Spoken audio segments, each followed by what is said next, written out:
Mais où sont passés les œufs? Il vous est peut-être déjà arrivé d'arriver dans une grande surface et de vous trouver face à un rayon d'œufs vide. À quoi sont dues ces ruptures d'approvisionnement? Elles sont le signe d'une tension sur la filière œufs.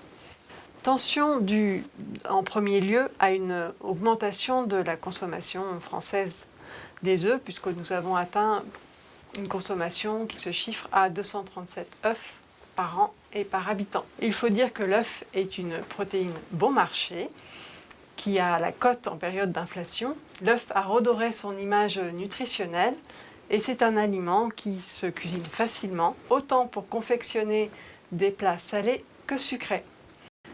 Il est compatible avec la plupart des régimes alimentaires, d'où cette progression de la consommation. Et face à cette progression, la production peine à suivre, pour deux raisons principales.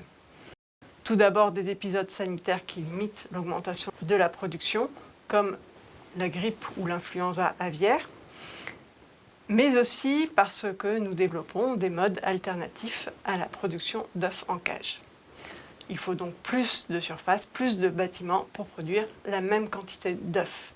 Donc, augmentation de la production qui n'arrive pas à suivre le rythme de la progression de la consommation. Dès qu'un grain de sable intervient dans la filière, nous avons donc des ruptures d'approvisionnement, comme ce qui s'est passé en début d'année avec les épisodes de neige.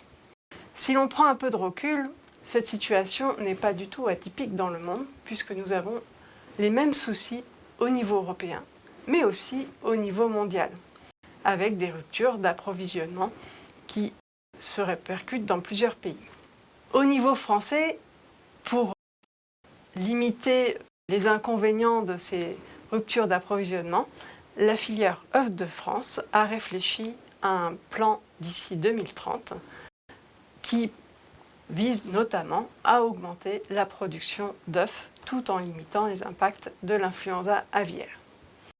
La chasse aux œufs n'est donc pas terminée, elle ne fait que commencer. Pour en savoir plus, je vous invite à consulter la lettre économique présente sur le site internet Chambre d'Agriculture France.